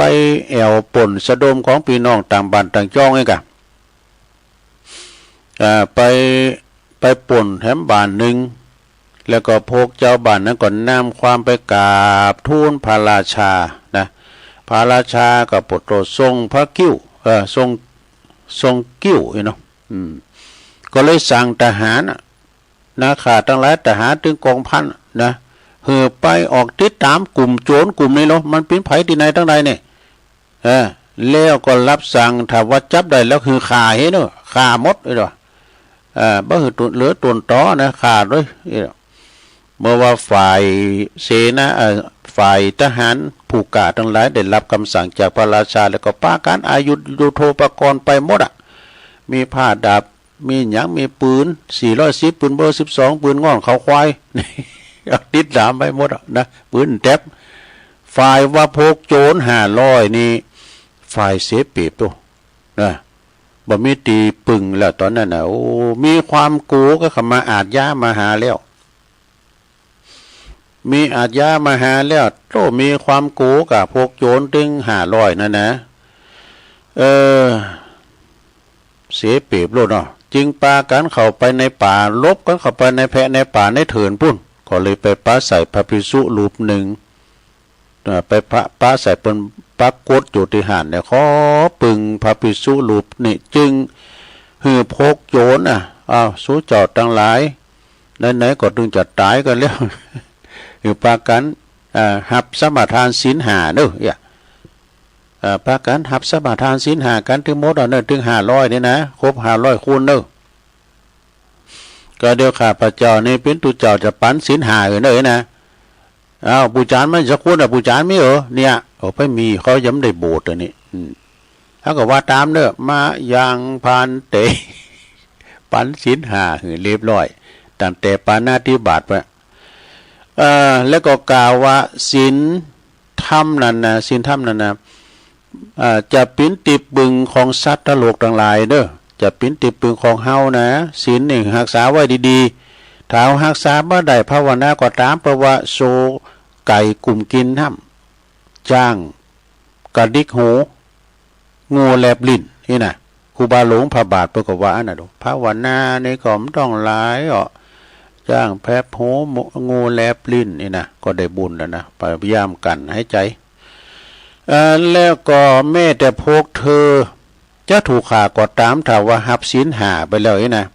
แม้ว่าพวกเธอทั้งหลายจะถูกฆ่าถูกประหารก็ตามพวกเธอก็อย่าลืมศีลเด้อจะไม่ลืมศีล5ที่มีอยู่ในตัวนี่นะที่ข้าพเจ้าปันเฮนี่นะพวกโจรทั้งหลายก็ยกมือไหว้สาธุสาธุนะในขณะนั้นปลดตัวกองทัพทหารมาถึงพอดีนำยุทโธปกรณ์มาหมด ก็มาล้อมหมู่พกโจรทั้งหลายเจ้าบ้านที่เปิ้นต่างโตเป็นโจรน่ะนะแล้วก็มาถึงแล้วก็ปักกันล้อมแล้วฆ่าให้เสียงหมดบ่เหลือสักคนได้เหลือก็ตูเจ้า อำนาจแห่งการรักษาศีลชั่วขันนะเนี่ยว่าในอำนาจแห่งการรักษาศีลชั่วขณะหนึ่งนะตายไปแล้วก็ไปบังเกิดเป็นเทพนี่เป็นเทพอยู่ในเทวโลกนี่จ้างแผบหูงูแลบลิ้นนะลงเด้อเพราะว่าทัวละวัยไปมาอยู่อยู่จนสิ้นพุทธันดรนี่เมื่อสิ้นพุทธันดรแล้วเนาะเมื่อมาถึงศาสนาของพระสมณโคดมบรมครูของหมู่เฮาทั้งหลายเนี่ยนะคือพระพุทธเจ้าของเฮาทั้งหลายถึงที่ปัจจุบันนี่นะเทวบุตรทั้ง500คือโจรเก่านะ500ไปเกิดเป็นเทวดาเนาะเทพบุตรเทวดาตำบลเทพบุตรทั้ง500นั้นก็มาจุติมาเกิดในตระกูลชาวประมง500ตระกูลว่ะมาเกิดเป็นเจ้าประมงเน้อลูกหลานของเจ้าประมงก็มาที่เปิ้นมาต่างบ้านต่างเฮือนอยู่ไกลๆกับประตูเมืองสาวัตถีเน้อเทวบุตรที่เกยเป็นหัวหน้าโจรนี่ที่เป็นหัวหน้าโจรน่ะกันเคยเป็นหัวหน้าโจรเกิดมาแล้วเนาะเทวบุตรนั้นนะที่เคยเป็นหัวหน้าโจรก็ได้มาเกิดในเป็นลูกของหัวหน้าเจ้าประมงนี่แต่มาเกิดเป็นหัวหน้าเจ้าประมงนอกจากนั้นก็หมู่ลูกน้องทั้งหลายก็มาเกิดเป็นลูกเจ้าประมงกันโทกันไปคือเกิดวันเดียวกันนะคอร์ดกันทำการคอร์ดในวันเดียวกันหมดโอ้เข้ามาพร้อมกันได้หัวหน้าประมงหู้เขาจึงแจกเงินให้กับหญิงตีคอร์ดทุกคนในหมู่บ้านนี่เกิดวันเดียวกันด้วยแล้วก็กล่าวว่าลูกเฮาทุกคนนี่ที่เกิดมาในวันเดียวกันนี่ต้องปิ้นปืนกันภายหลังเด็กทั้ง500นั้นก็ได้กลับมาเลี้ยงดูนะได้รับการเลี้ยงดูจากพ่อแม่ปิ้นอย่างดีเนอะ เลี้ยงดูพ่อแม่ปิ้นอย่างดีพ่อแม่ก็เลี้ยงจนเติบใหญ่ไกลเจริญอย่าวัยใหญ่โตมาแล้วพ่อแม่ผู้เป็นเจ้าประมงก็มีความรู้ในทางประมงคือยับปลาก็สอนให้ลูกเต่าไปหาปลาให้ลูกๆนะของตนนะหูจักการจับปลาโดยวิธีการต่างๆนี่ฝ่ายพระกัปปิละนะพระกัปปิละนี่คือน้องของเพิ่นเตียนไปด่าเพิ่นนะกัปปิละผู้น้องนี่นะเตียนลงในหลับยศสรรเสริญสุขเนี่ยพอตายไปแล้วก็ไปตกในนรกอเวจีสิ้นพุทธันดรหนึ่งนี่พ้นจากนรกแล้วก็ได้มาเกิดเป็นปลาตัวใหญ่มีผิวเป็นทองนี่เป็นปลาทองว่าซะนะแต่ก็มีกลิ่นปากเหม็นเป็นอันกลิ่นคูถาวะนะแวกวายหากินอยู่ในแม่น้ำอจิรวดีนี่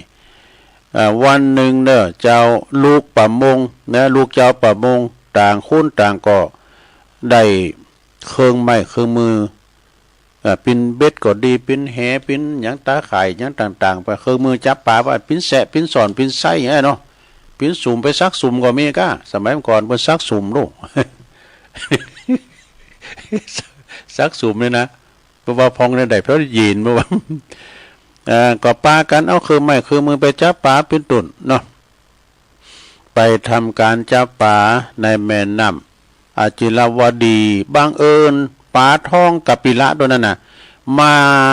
ได้มาติดตาข่ายของลูกเจ้าประมงนี่ต่างคนต่างแตกตื่นก็กับปุตตุ่มก้อยปลาเนอะปุตตุปลายังมั่งงามน้ำเลยนะปลาสีทองบ่เฮ้ยนะเพราะบ่เคยหันปลาสีทองมาก่อนเลยนะโอ้ปลาตัวนี้งามเด็ดๆนี่นะสีสันวันน่ะมันก็งามเป็นสีเหลืองอย่างท้องเขาก็จึงปลากันนะจึงปลากันว่าหามตัวมันตัวใหญ่ด้วยหามเข้าบ้านเข้าจ้องดูพ่อแม่เจ้าประมงนั้นก็แตกตื่นกันกะมาดูมาชมกันนี่ ผมก็จะถ่ายรูปจะส่งเฟซส่งไลน์สมัยเดียวนะ สมัยก่อนมันมีเฟซมีไลน์เนาะก็หันว่าโอ้เป็นป่าที่แปลกแท้ๆจึงตกลงกันอุกันว่าถ้าเฮาเอาไปถวายพระราชาหันว่าอาจจะได้มอบรางวัลคือแก่เฮาปิ้นเนเตนี่นะจะต้องมอบรางวัลให้เฮาปิ้นจำนวนมากมายเลยปิ้นก็ปิ้นได้นะเลยตกลุงปรุงใจปากันหามปาทองนั่นนะไปสู่พระราชสำนักพระราชาก็ทอดพระเนตรได้ทอดพระเนตรแล้วก็ตกลุงนะก็ตกลุงจึงมอบทรัพย์หือเป็นรางวัลแก่พวกชาวประมงนะจึงสั่งหือเสนาอามาตย์สั่งให้เสนาอามาตย์หามป่าท่อนะเข้าไปสู่วัดพระเชตวันนี่ไปที่พระพุทธเจ้าวางป่าลุงเฉพาะพระพักหน้าพระบรมศาสดาพระราชาถวายอภิวาทแล้วก็จึงกราบทูลว่าป่าตัวนี้มันแปลกดีแท้ๆนะตัวมันงามมันสวยดีนะพวกข้าพระเจ้าพวกข้าพระองค์ก็บ่เคยหันมาก่อนในชีวิตเลยพระเจ้าค่ะเหตุใดผิวจึงเป็นทองหรือว่าป่ามีกรรมเว้นอันหยังข้าพเจ้าก็บ่ฮู้ได้นี่นะ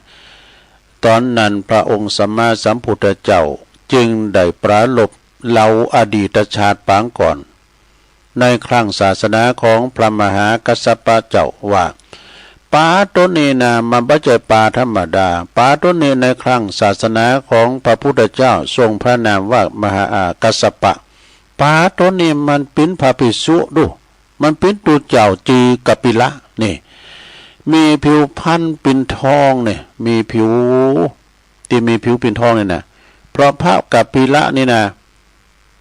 ได้สอนฝูงชนลูกศิษย์ลูกหาตามหลักธรรมคำสอนนะได้สอนศีลสอนธรรมเป็นนักสอนดอกแล้วก็พระศาสดาจึงทรงรับสั่งหือเปิดปากมาแล้วลองปากมาแล้วนะบักก้องว่าปากเราปรากฏว่าป่านั้นปากก็มีกลิ่นเหม็นคลุ้งไปทั่ววัดเชตวันนี่พระบรมศาสดาก็จึงตรัสว่ามีปากสกปรกปากเหม็นนั่นนะ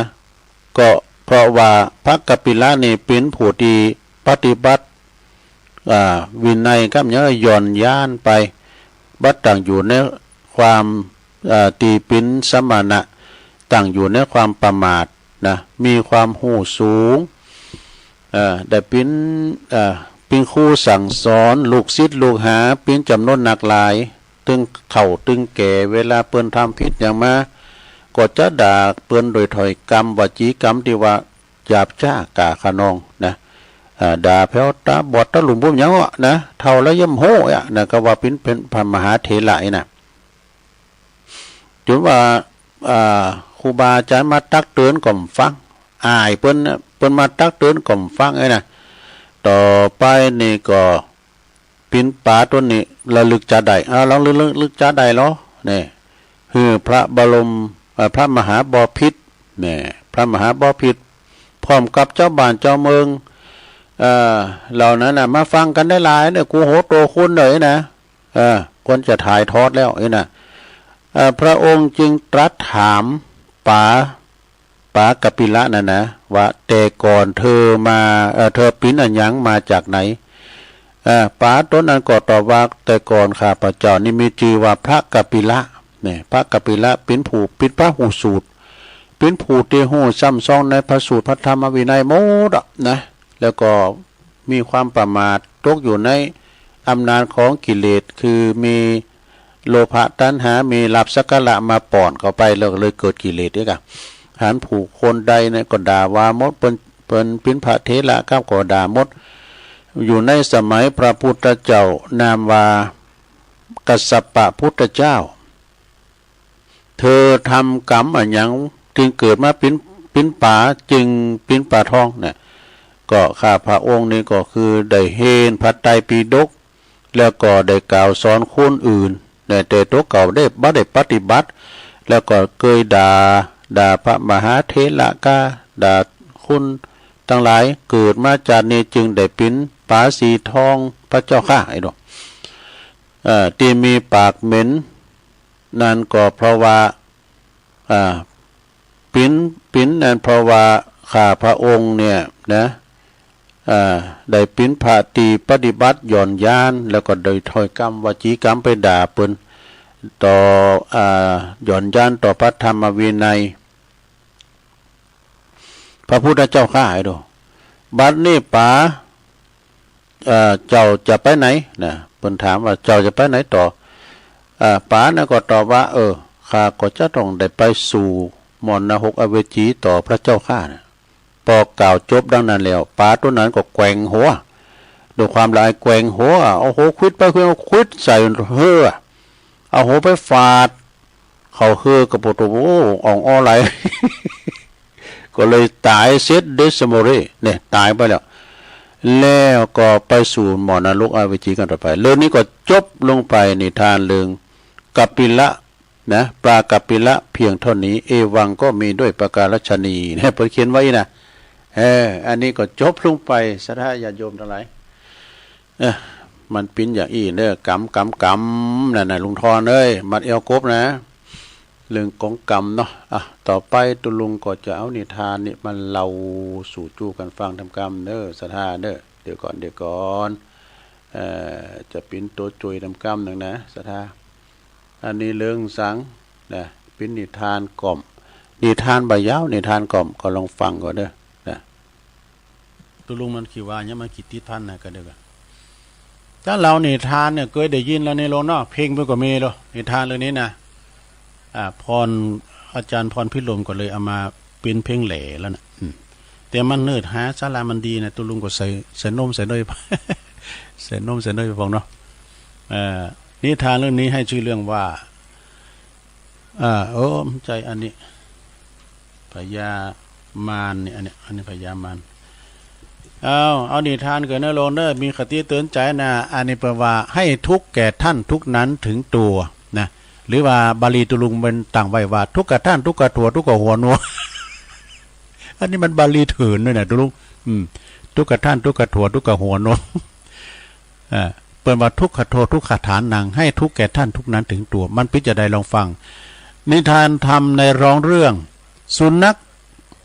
นายพรานสุนัขชื่อโกกะนะใหญ่อันนี่นะอันนี้เป็นนิทานทำเคยเอามาเล่าแล้วกันก็ฮะมึนแล้วเนาะก็ซ้ำแม้เนาะมันขอหามันดีนะครั้งหนึ่งนะมีนายพรานคนหนึ่งนะชื่อว่าโกกะมีสุนัขเป็นบริวารเนี่ยปุตถุมาเป็นหนักในปุตตโรหรือปุพามันตัวหนึ่งชื่อมันว่าผู้ตาบมันจังซุบสับจอมลอยตัวหนึ่งชื่อว่าผู้ดำมอย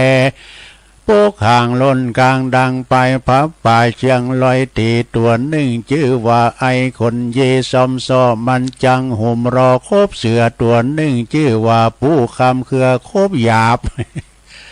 การมันกันกาบตึงบ่อสวะตึงบ่อวางเอาผ้างางกลางจึงจักออกได้ตัวหนึ่งชื่อว่าไฟเดือน5ตัวหนึ่งชื่อว่าฟ้าเดือน6หันยาโจกบาดายไล่ต้านใจ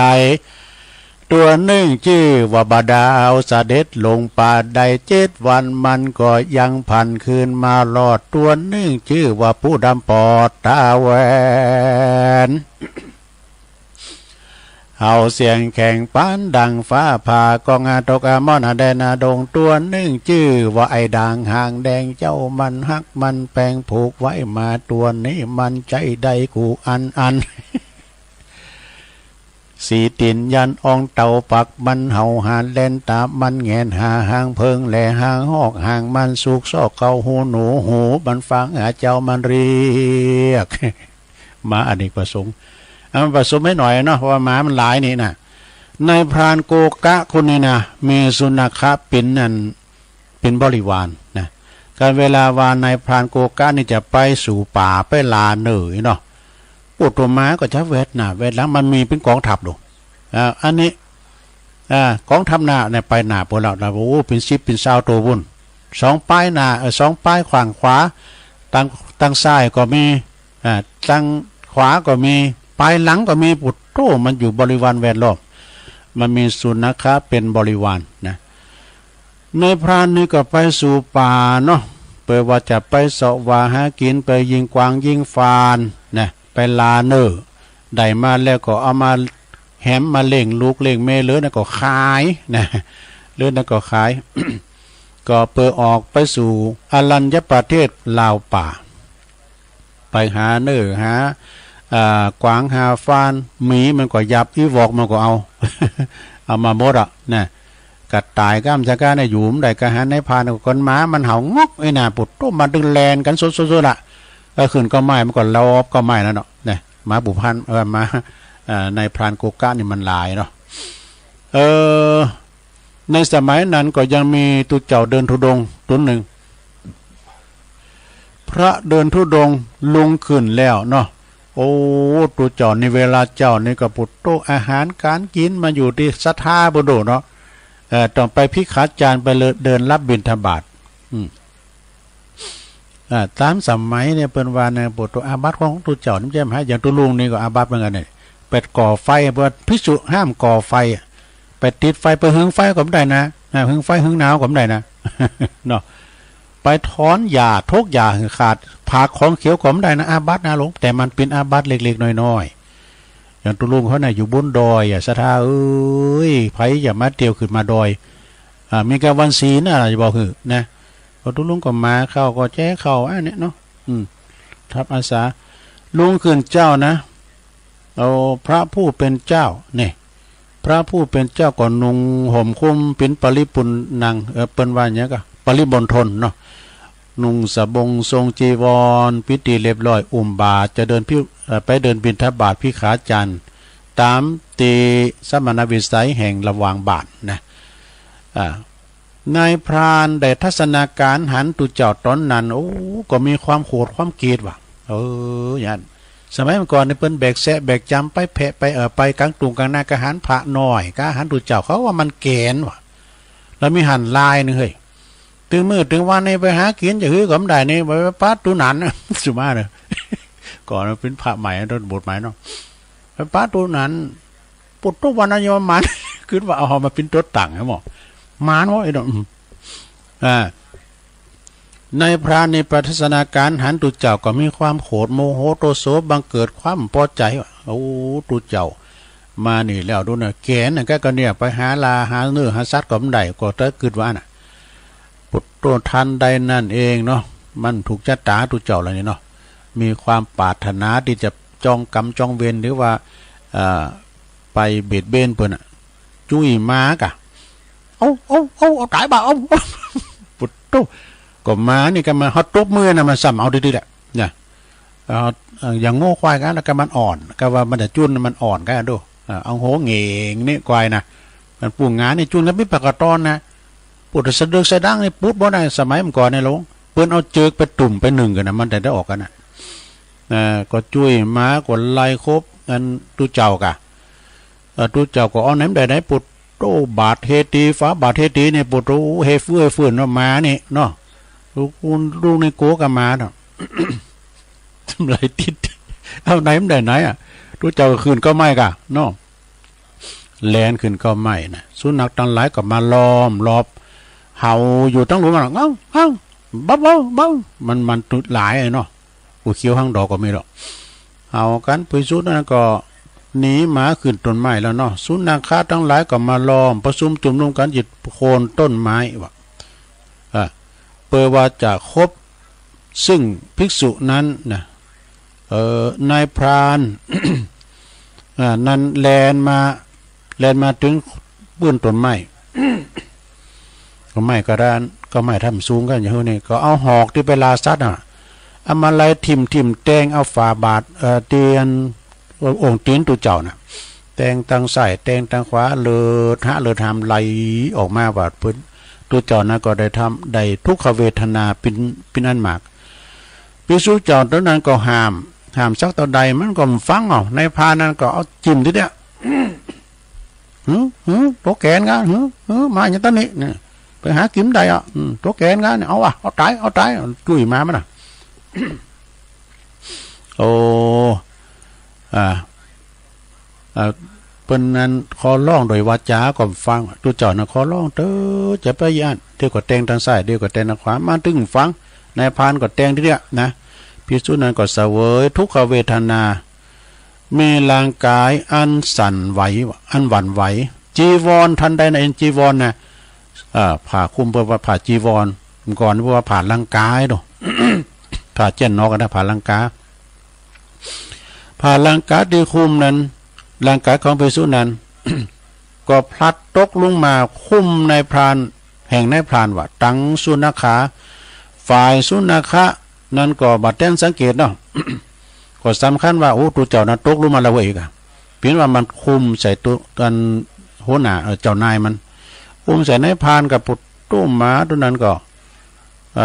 ปากันวิ่งก็มาคบซึ่งนายพราน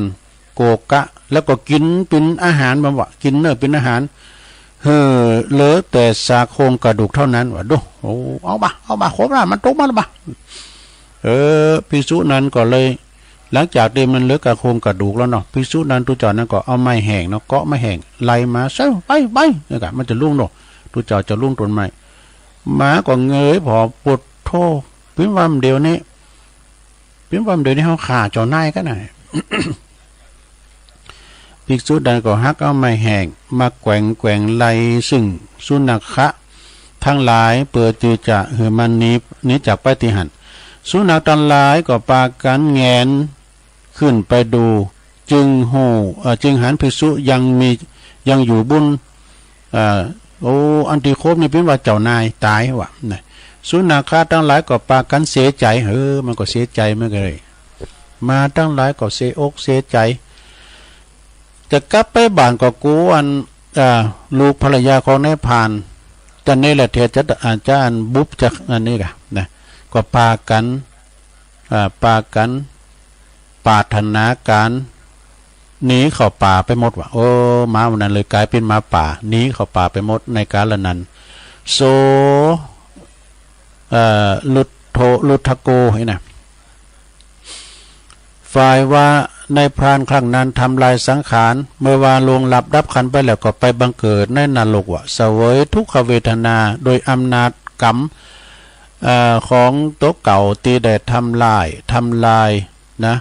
ผู้ที่มีศีลนะสิ้นกาลนานดูโสภิกขุฝ่ายตุเจ้าภิกษุนั้นเมื่อลงจากต้นไม้มาแล้วก็ยังมาเกิดสงสัยว่าศีลเฮาเนี่ยจะบริสุทธิ์ก็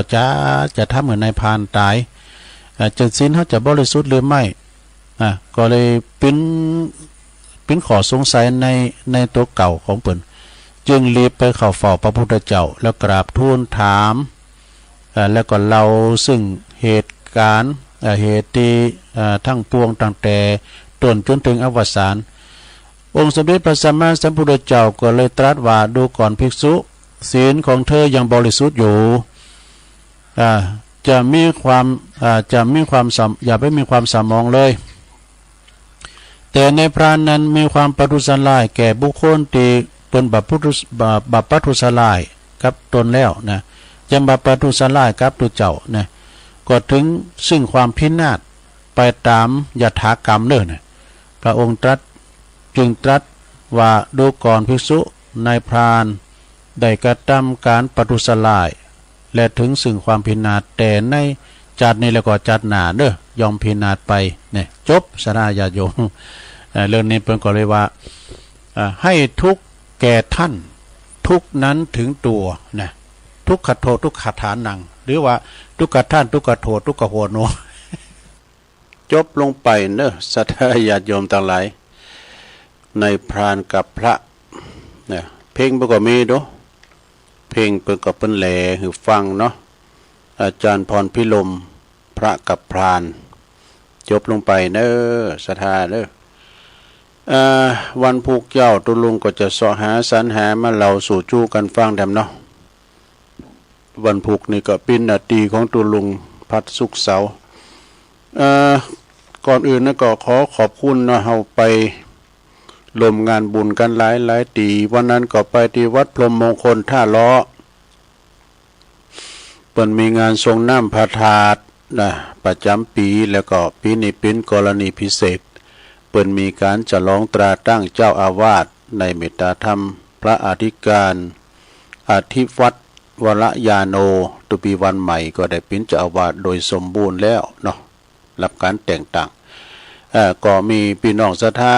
มากันหลวงหลายเนาะเพราะว่าจะเป็นตั้งท่านนายกเขาก็ดีท่านสจสสเขาเพิ่นก็มากินมาตานกันก็ผ่านพ้นกันไปโดยดีต้องขอบคุณเด้อตั้งปหลวงวิชัยจอมใจตระกูลพร้อมด้วยคณะศรัทธาพี่น้องต่างตาโลก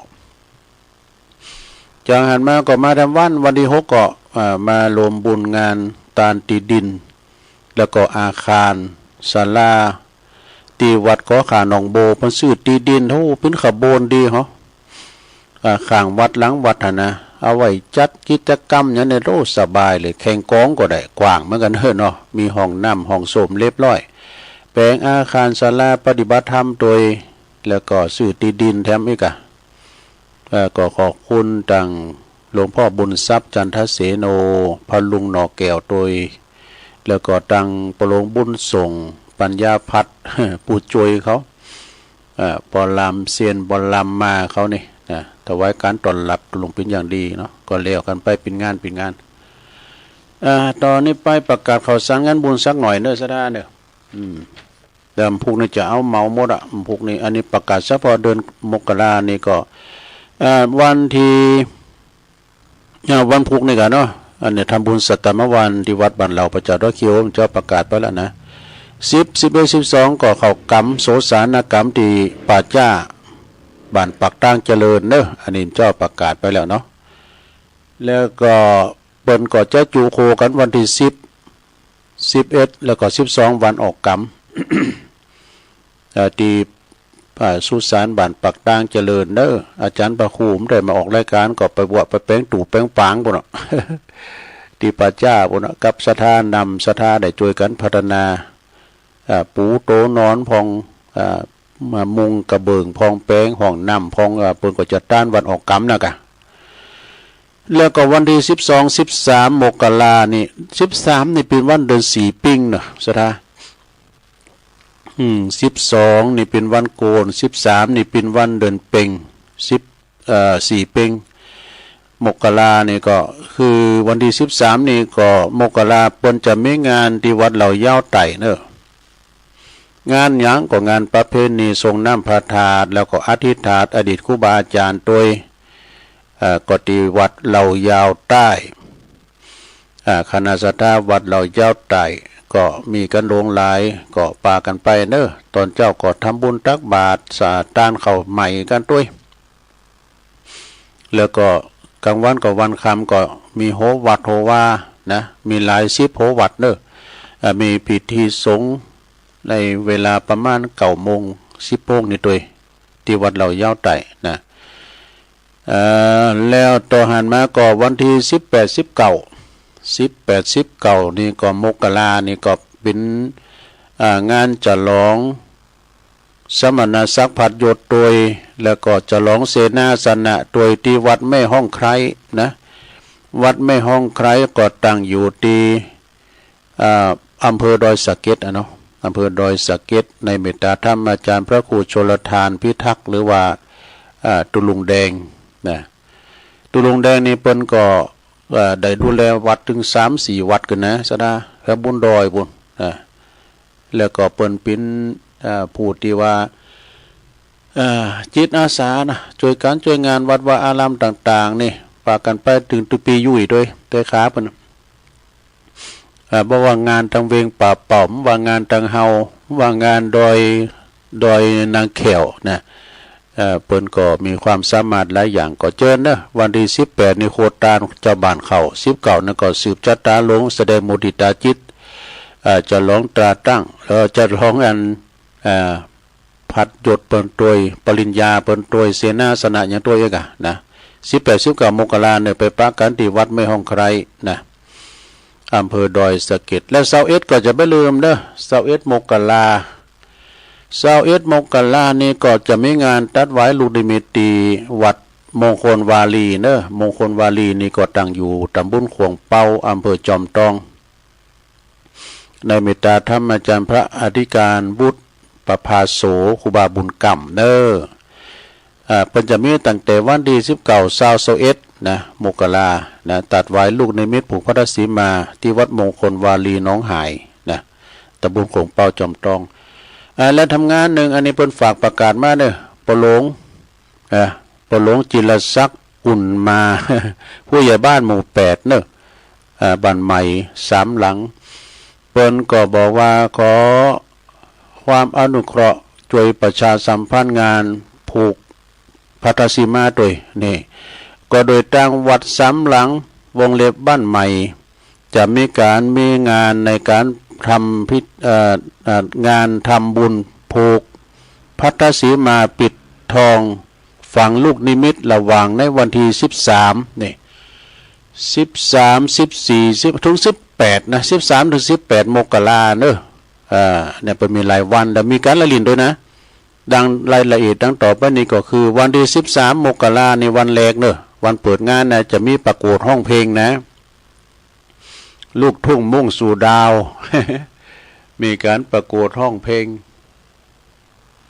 แล้วก็วันที่14มกรานี่ก็มีการแสดงของแม่บ้านนะมีการแสดงของคณะแม่บ้านวันที่15มกราก็มีแห่ประยุกต์ล้านนานะล้านนาประยุกต์ก็คือมีดนตรีปืนเมืองประยุกต์นะลูกเวียงการลูกเวียงการวันที่16มกรานี่เพิ่นจะมีมีซอจันติบผ่องพันอันคำอันแล้วก็ขันคำเลยนี่ซอจันติบนี่ก็โมน16นะมีซอไปฟังน้ำฟังซอกันวันที่17มกราก็จะมีการดูลิเกนี่มีอีเกด้วย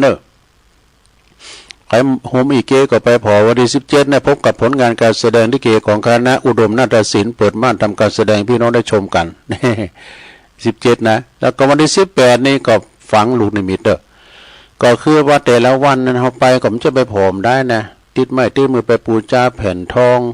คำเปียวไปปิดทองลูกนิมิตกันไปปิดทองลูกนิมิตกันฉะนั้นต่างวัดค่อยขอความเมตตาจากท่านช่วยประชาสัมพันธ์งานบุญผูกพัทธสีมาปิดทองลูกนิมิตของวัด3หลังวงเล็บบ้านใหม่ตามวันเวลาข้างต้นด้วยจึงเรียนมาเพื่อโปรดทราบและก็หวังความอนุเคราะห์จากอนุเคราะห์ดังกล่าวข้างต้นจึงขอขอบคุณเป็นอย่างยิ่งนะแสดงความนับถือปหลวงจิรศักดิ์อุ่นมาผู้ใหญ่บ้านหมู่8บ้านใหม่3หลังฝากประกาศมาอันนี้ก็เป็นข่าวสารงานบุญพี่น้องศรัทธาญาติโยมทั้งหลายนะก็ประกาศไปก็มีอย่างนะไผมีอย่างที่ต้องประกาศก็ประกาศได้ศรัทธาญาติโยมทั้งหลายแล้วก็วันผูกเจ้าก็ประกาศโลมตึงมกรากุมภามีนาไปนะอันนี้เป็นรายการเปิดเลยประกาศให้หน่อยหนึ่งมันก็คือเอาเฉพาะเดือนมกรานี่ก่อนนะเอาละตอนนี้ไปตุลุงก็จะส่งงานให้น้องเจแล้วจบเวลาตุลุงก็จะได้ไปปฏิบัติหน้าที่ตั้งอื่นต่อนะก็ขอขอบคุณศรัทธากุทันกุคนที่เปิดฟังกันอยู่ผิดพลาดการการจาไปประการใดก็ขอสุมาอภัยวันนี้ถือว่าเป็นการชดเชยในวันที่13นี่เป็นวันจันทร์ในรายการตุลุงนี่ก็ของดนะคืนเวลาเพราะว่าตุลุงจะได้ไปช่วยงานที่วัดเหล่ายาวใต้นะไปนอนบุญนะวันที่13ก็ขอชดเชยเป็นวันที่13จันทร์หน้านี่ก็คือต้องคืนเวลากับตั้งสถานีกันต่อไปนะมีภาระหน้าที่วันนี้เป็นการชดเชยอาลาขอความสุขความเจริญจงบังเกิดแด่ศรัทธาญาติโยมทั้งหลายทุกท่านที่ฟังกันมาตั้งแต่ต้นถึงปลาย ตอนนี้ตุลุงก่อนนำรายการจากลาสถาไปก่อนวันพุกเจ้าก้อยปะกันใหม่เนอขอความสุขความเจริญจุมบังเกิดแด่สถาญาติโยมทั้งหลายทุกท่านเนอจัตตาโลธรรมาวัฏฐันติอายุวันโนสุขังปลัง